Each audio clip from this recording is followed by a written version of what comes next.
ध्यान देना। कई लोग कहते हैं गुरुजी ये एक लोटा जल तुम कहां से लेकर आए हो, ये एक लोटे जल की महत्वता कहां से लेकर आए हो। जो दुनिया के लोग शिव महापुराण पर उंगली उठाएं, शंकर जी की पूजन पाठ पर उंगली उठाएं, उनको यह कथा जरूर सुना देना कि एक लोटा जल कहां से आया, उस एक लोटे जल का महत्व कहां से आया। आप लोग एक लोटा जल चढ़ा रहे हो तो सियोर वाले महाराज पर कोई एहसान नहीं कर रहे हो, ना महादेव पर एहसान कर रहे हो। एक लोटा जल अगर आप शिव जी के मंदिर में चढ़ा रहे हो तो तुम एहसान नहीं कर रहे हो, तुम अपने 7 पीढ़ी का नहीं।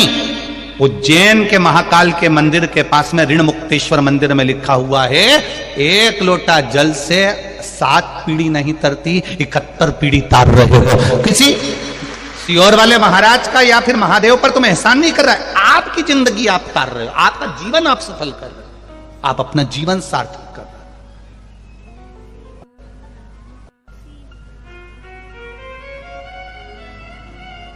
इस कहां से आया एक लोटा जल। दधीचि ऋषि की धर्म पत्नी का श्राप सबको लग गया, देवताओं को, सारे देवताओं को श्राप लग गया। देवताओं के घर में संतान नहीं हो रही क्योंकि इनको श्राप था कि तुम्हारे यहां संतान नहीं होगी। संतान नहीं, क्या करा जाए। पार्वती जी ने भी मन में विचार करा कि ये तो श्राप लगा है देवताओं को, अब करना क्या चाहिए। पार्वती जी ने एक व्रत रखा जिसका नाम था पुण्यक व्रत। कौन सा व्रत है, जम के बोलो, पुण्यक। कौन सा व्रत है, पुण्यक व्रत। पार्वती जी ने एक व्रत रखा जिसका नाम था पुण्यक व्रत। मां पार्वती, वो व्रत 1 वर्ष तक होता है। उस व्रत में 1 वर्ष तक भगवान का पूजन करना, 1 वर्ष तक किसी ना किसी वृक्ष के नीचे बैठकर भगवान की पूजन करना, 1 वर्ष तक वृक्ष के नीचे बैठकर उसी पत्ती का सेवन करना जिस वृक्ष के नीचे बैठे। ये पुण्यक व्रत माता पार्वती जी ने करा 1 वर्ष। किस लिए करा था, श्रेष्ठ संतान की प्राप्ति के लिए, श्रेष्ठ पुत्र की प्राप्ति के लिए। दिल से अगर कुछ करोगे, दिल से आप भगवान से प्रार्थना करोगे तो वो दिल से देता भी है। एक पत्र आया, देखो,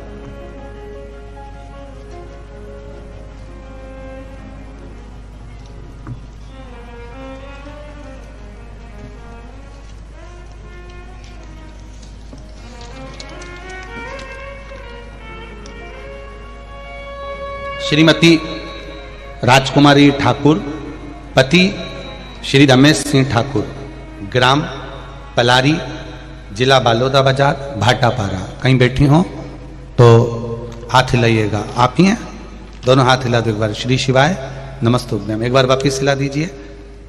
श्री शिवाय नमस्तुभ्यम। मेरे भोले बाबा का क्या बखान करूं गुरुदेव, मेरे पास शब्द नहीं है। मेरी झोली मेरे बाबा ने भर दी है। मेरे पुत्र एवं पुत्र वधू ललिता नम्रता ठाकुर, जिनकी शादी को 14 वर्ष हो गए थे, 14 वर्ष होने पर भी उनके यहां संतान का सुख नहीं था। सारे डॉक्टरों को गांव से लेकर शहर तक इलाज करवाया, टेस्ट भी करवाया, पर संतान का सुख नहीं हुआ। डॉक्टर ने भी मना कर दिया कि 14 साल हो गए हैं, अब मुश्किल है क्योंकि इनको संतान का सुख नहीं हो पाएगा। सब आस छोड़ दी। ऐसी कोई जगह नहीं थी जहां सिर नहीं झुकाया, जिस जगह पर हम लोग गए नहीं, बैठे नहीं, प्रणाम नहीं करा, सब कुछ करा। जो जो जिसने बताया वो सब करा, पर 14 वर्ष तक संतान नहीं हुई गुरुदेव। 4 वर्ष तक हमने सारे उपाय करे, 10 वर्ष हमारे ऐसे ही निकल गए, हमने फिर छोड़ दिया बाबा पर। 14 साल हो गए। 14 वर्ष के बाद महापुराण की कथा टीवी पर आई। तब मेरी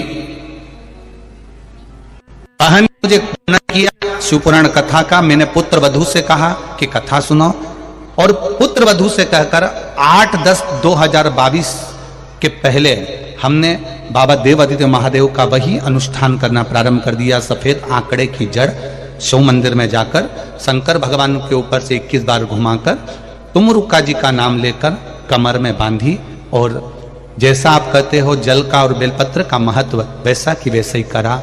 बाबा की कृपा से 8/10/2022 को मेरे बाबा ने मेरी बहू के गर्भ से 2 बच्चों को जन्म दे दिया। ये शिव की कृपा है, दोनों बच्चों का। और देखिए गुरुदेव, जहां पर डॉक्टर बोल रहे थे एक संतान नहीं होगी, मेरी बहू के गर्भ से एक पुत्र भी हुआ और एक पुत्री भी हुई है। दोनों के फोटो लगा रही हूं, उनके फोटो भी मैं लगा रही हूं, आप फोटो भी देख सकते हैं, एक पुत्र और एक पुत्री का फोटो। ये शिव है, ये शंकर है, ये औघड़ी है। मैं एक पुत्र और एक पुत्री का फोटो भी लगा रही हूं, जो 14 वर्ष के बाद एक पत्र हो रहे, देखिए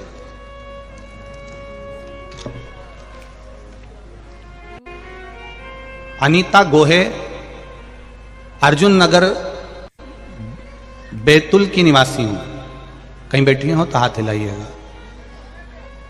कहीं पर बैठी हो तो हाथ हिलाइएगा। अनीता जी गोहे, अर्जुन नगर बैतूल के निवासी हूं गुरुजी। आपकी कथा टीवी पर 2020 से सुनना प्रारंभ करा।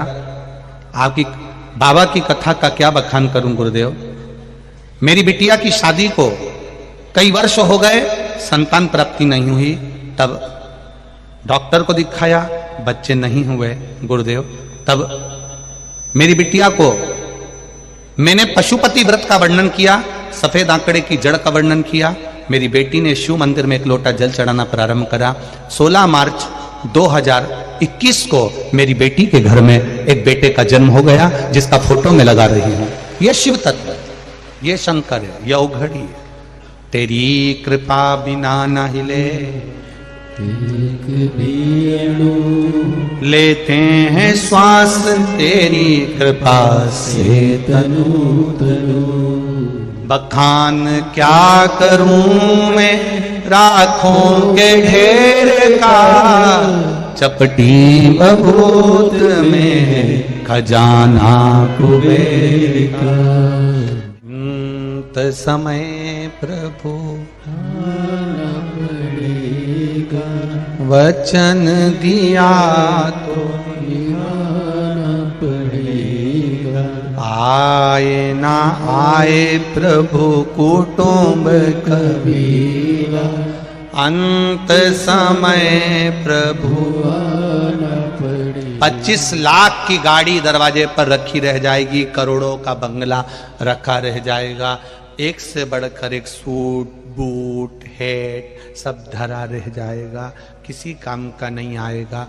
तब उस जगह पर केवल एक ही चीज काम आएगी, जो तुमने एक लोटा जल शिव जी को चढ़ाया, वो जल का लोटा ही आखिरी में लोटा में ही भराओगे और लोटा में ही जाओगे।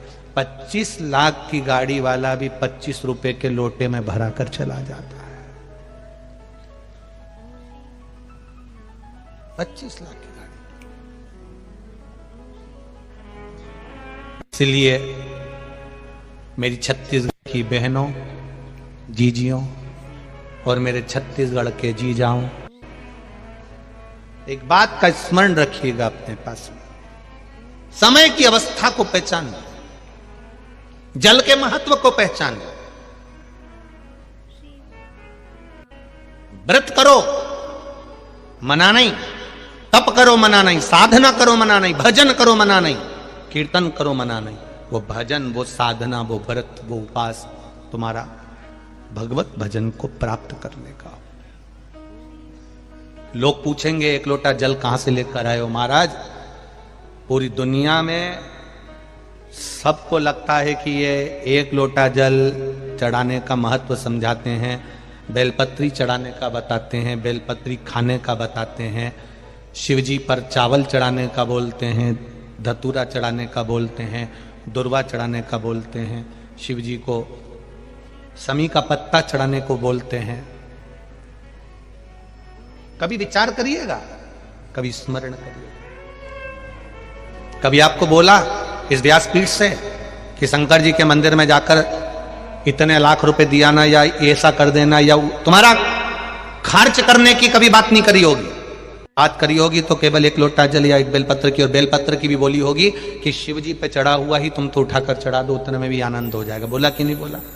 उतने में भी सुख हो जाए। उस एक लोटे जल का प्रमाण क्या है? पार्वती मैया ने व्रत करा, जिस व्रत का नाम था पुण्यक व्रत, और उस पुण्यक व्रत का जो बल था, उस पुण्यक व्रत का जो प्रभाव था, उस पुण्यक व्रत का जो आनंद था,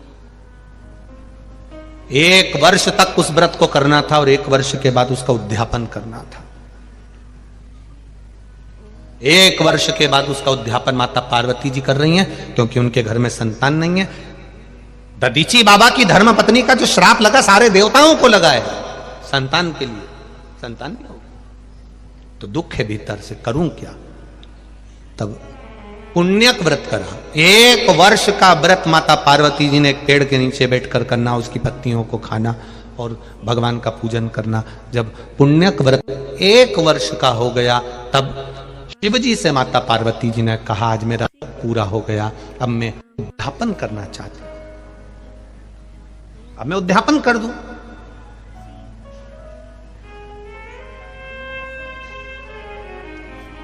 उद्यापन का मतलब जानते हो ना आप लोग?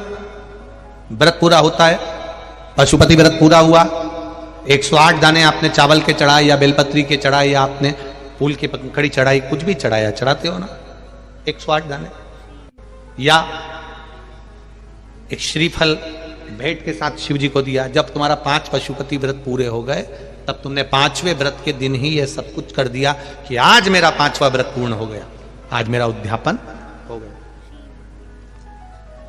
आज उद्यापन हो गया।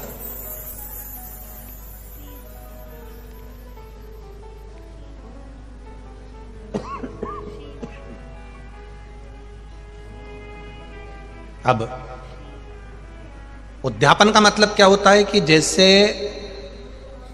कोई प्लाट तुमने लिया, समझना थोड़ा बहुत अच्छे से, ध्यान से समझना उद्यापन का मतलब। तुमने प्लाट लिया, तुमने जमीन ली, तुमने मकान लिया, मकान में तुम रहने भी लगे, प्लाट में तुमने घर भी बना लिया, पैसे भी पूरे दे दिए, लाखों रुपए दे दिए, जमीन पे रह रहे हो, मकान बना लिया, प्लाट ले लिया, या मकान में रह रहे हो, पैसे भी दे दिए पूरे, रह भी रहे हो, 15 साल हो गए, 20 साल हो गए, 25 साल हो गए रहते रहते, पर तुमने उस प्लाट की, उस मकान की अगर रजिस्ट्री नहीं कराई तो वो मकान तुम्हारा होगा क्या? जम के बोलो जरा। नहीं, तुमने उसकी लिखा पढ़ी नहीं कराई, उस पर तुम्हारा सिग्नेचर और बेचने वाले का सिग्नेचर नहीं है, साइन नहीं है, तो उस प्लाट की, उस जमीन की, उस मकान पर तुम्हारा कोई कब्जा नहीं होगा। तुम भले रह रहे हो, तुम भले उस पर रह रहे हो, पर उस पर तुम्हारा साइन नहीं है, उस पर बेचने वाले का सिग्नेचर नहीं है, भले तुमने पैसा दे दिया, तो वो जमीन, प्लाट, मकान तुम्हारा नहीं कहलाएगा। उसी तरह तुमने पशुपति व्रत करे करे करे करे करे, 16 सोमवार के व्रत करे, संकट सोमवार के व्रत करे, बुधवार के व्रत करे, मंगलवार करे, शुक्रवार करे, संतोषी माता के करे, लक्ष्मी जी के करे, वैभव लक्ष्मी के करे, तुमने सारे व्रत करे, उस व्रत का उद्यापन होना जरूरी है। एकादशी का व्रत कर रहे हो, उसका भी उद्यापन होना जरूरी है। प्रदोष का व्रत कर रहे हो, उसका उद्यापन होना जरूरी है। उद्यापन हो जाना मतलब मैंने अभी तक जो व्रत करे थे, ये सारे व्रतों का पुण्य अब मेरे खाते में आ गया, अब मुझे किसी की जरूरत नहीं, किसी के व्रत की जरूरत नहीं कि मैं मरूंगी। आपके मरने के बाद पंडित जी, ब्राह्मण देवता संकल्प छुड़वाएं और एकादशी दिलवाएं। बहू से कहें 5 एकादशी दो, बेटों से कहें 4 एकादशी दो। यहां देते कि नहीं देते? अरे बोलो तो जम के। किसी के मरने के बाद 12वें 13वें में एकादशी दिलवाते हैं। अगर आपने एकादशी करी है और आपने एकादशी कर कर उसका उद्यापन करा है, तो एकादशी का उद्यापन कर दिया मतलब आपने इतनी एकादशी करी, उसका पुण्य तुम्हारे खाते में है। कोई तुमको एकादशी नहीं भी देगा तो भी तुम बैकुंठ जरूर जाओगे, क्योंकि सील ठप्पा लग गया। उस उद्यापन का मतलब यह है कि हमारा करा हुआ व्रत हमारे खाते में पहुंच गया। कई लोग घबराते हैं उद्यापन में। 5 व्रत करे पशुपतिनाथ के, 4 व्रत पूर्ण हो गए, 5वां व्रत करने के लिए जाओ तो एक श्रीफल भेंट, 108 बेलपत्र या चावल जो भी लेकर जा रहे हो, शिव जी को एक एक कर समर्पित करते जाओ। श्री शिवाय नमस्तुभ्यम, श्री शिवाय नमस्तुभ्यम। दिए लगा दिए, दिया ले लिया, प्रसाद के हिस्से कर दिए, एक हिस्सा ले लिया, वापिस घर पर आए। 5वें दिन फिर वही दिया जला दिया, फिर प्रसाद का हिस्सा पा लिया। 5वां व्रत पर तुमने उद्यापन कर दिया, मतलब तुमने शिव को समर्पित कर दिया। अब वो व्रत तुम्हारा है।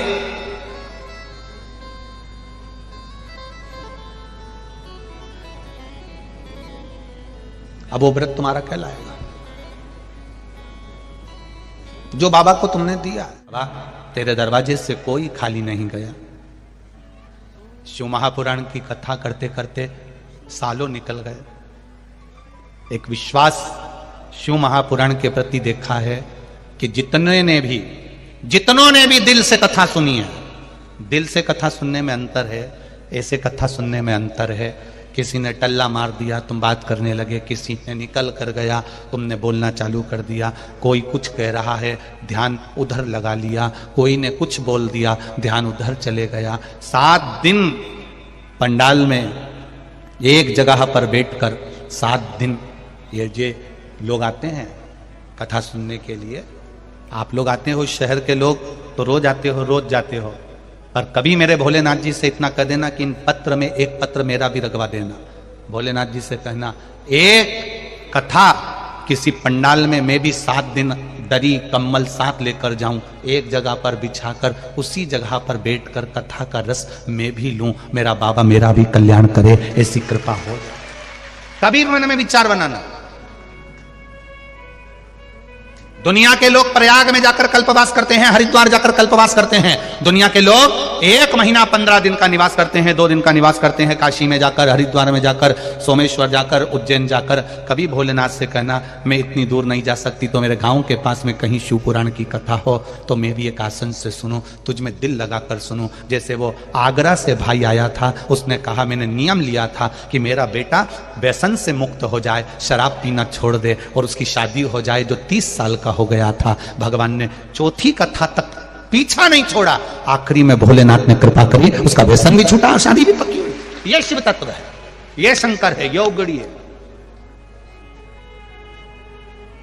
कथा वो नहीं होती कि तुमने बस यहां से सुना, यहां से निकाल दिया, बच्चे कुछ थे। तो कथा को एंजॉय करने के लिए या कथा में आनंद लेने के लिए नहीं जाना है। कथा में हमें शिव को ढूंढने जाना है कि मेरा बाबा मिलेगा कैसे, मेरा शंकर कैसे मिलेगा।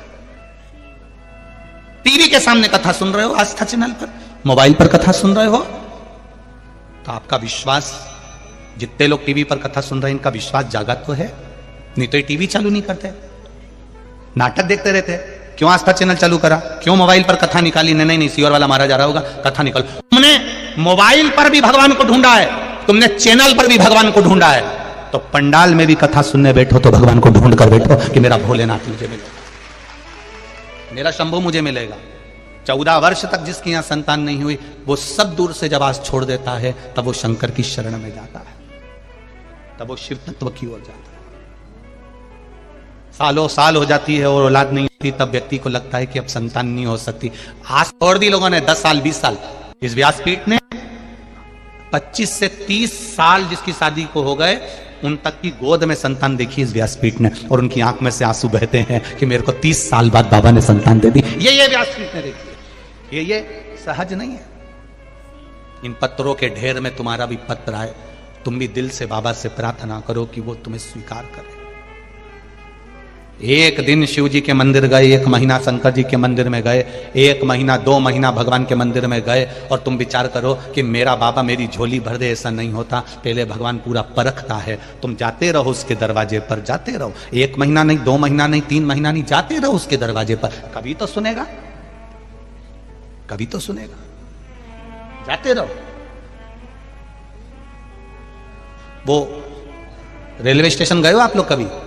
अरे बोलो तो जम के, स्टेशन गए हो? रेलवे स्टेशन, रेलवे स्टेशन पर बड़े बड़े माइक लगे होते हैं। अंदर बैठी हुई एक महिला बार बार बोलती है 12 1 2 3 4 नंबर की गाड़ी, ये वाली एक्सप्रेस इतनी बजे इस प्लेटफॉर्म पर पहुंच रही है। एक बार नहीं बोलती वो, कितनी बार बोलती है?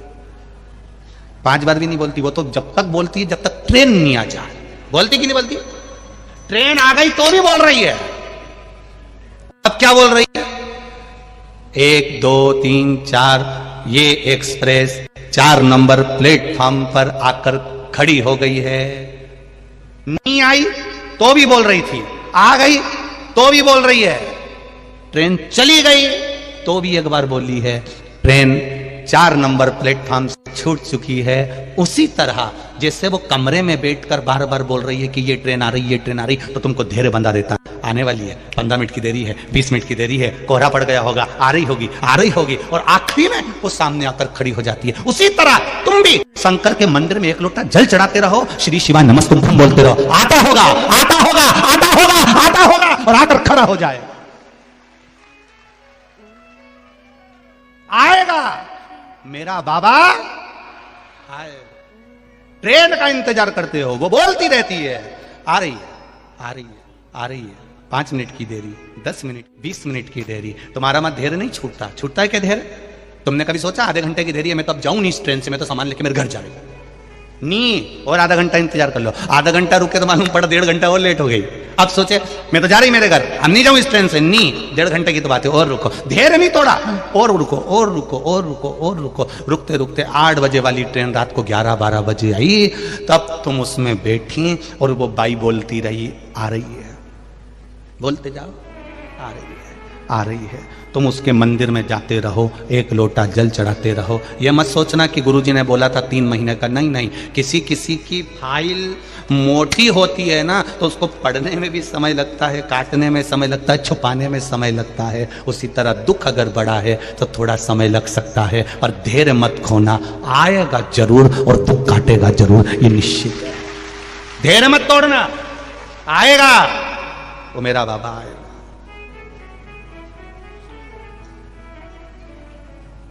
आएगा तो। मैंने भोले को बुलाया है, वो आता होगा, वो आएगा जरूर। मैंने अगर दिल से पुकारा है, दिल से कहा है, दिल से पुकारा है,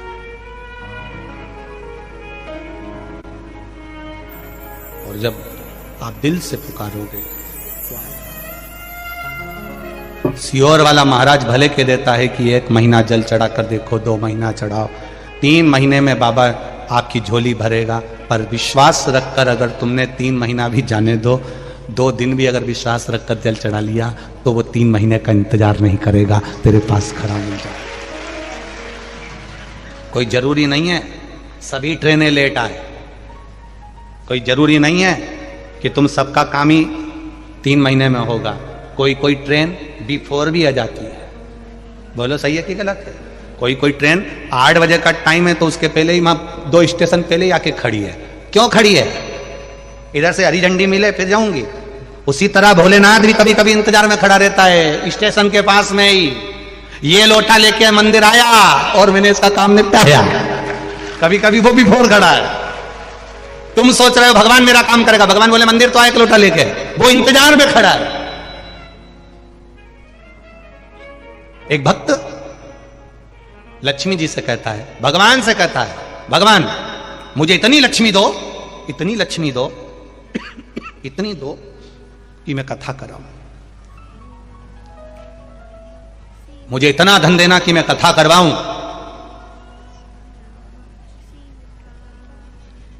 भगवान ने लक्ष्मी जी से कहा, वो बेचारा बोल रहा है कि भगवान मुझे इतना धन देना कि मैं कथा कराऊं, तो तू उसको धन क्यों नहीं दे देती? लक्ष्मी जी बोली, मैं खुद इंतजार में बैठी हूं, मैं धन जब दूंगी जब ये कथा कराएगा। अब ये इंतजार कर रहा है कि धन आए तो कथा कराऊं, और लक्ष्मी जी कह रही है कथा कराए तो मैं आऊं। अब दोनों उलझट्टे में पड़े हुए, अब करे तो करे क्या। तब खबर पहुंची भगवान विष्णु के पास में कि अब क्या कर सकते हो। लक्ष्मी कह रही है ये कथा कराए तो मैं जाऊंगी, और वो बोल रहा है कि तू मुझे दे तो मैं कथा कराऊं, तब क्या कर सकते हैं। भगवान विष्णु के मन में बात आई तो भगवान विष्णु शंकर जी के पास में गए और भोलेनाथ बाबा के पास में जाकर, शिव जी के पास में जाकर बोले, अब हम बीच में फंसे हैं, ये इतने लोग आते हैं सब कहते हैं भगवान मुझे धन देना तो मैं कथा कराऊं। बोलो सही है कि गलत है? सबके मन में आता है कि मैं भगवान धन देना तो मैं कथा कराऊं। और लक्ष्मी जी क्या कह रही है, पहले कथा करा तो मैं धन दूं। तब भगवान शिव जी ने बीच का रास्ता निकाल दिया। शंकर भगवान ने भगवान नारायण से कहा, बीच का रास्ता एक ही है, जहां कथा सुनने बैठो वहां एक संकल्प कर लो कि कथा कराने का मन में प्लान विचार तूने दिया है, व्यवस्था भी तू ही करेगा, अब तू जान, तेरा काम जाने, पर कथा मेरे जीते जी एक बार तुझे कराना है, बस संकल्प तुमने ले लिया। अब भगवान विष्णु लक्ष्मी जी को फिर धीरे धीरे कुछ तो कर दे, थोड़ा बहुत तो दे दे, तब कहीं से व्यापार में कहीं 2 रुपया का फायदा हो गया, तब मन में आया अब करा लेता हूं, थोड़ा सा आया है, थोड़ा कहीं से आएगा, हो जाएगा, तब लक्ष्मी फिर टूटमान हो गई। संकल्प तुम्हारा है, पूरा वो करेगा।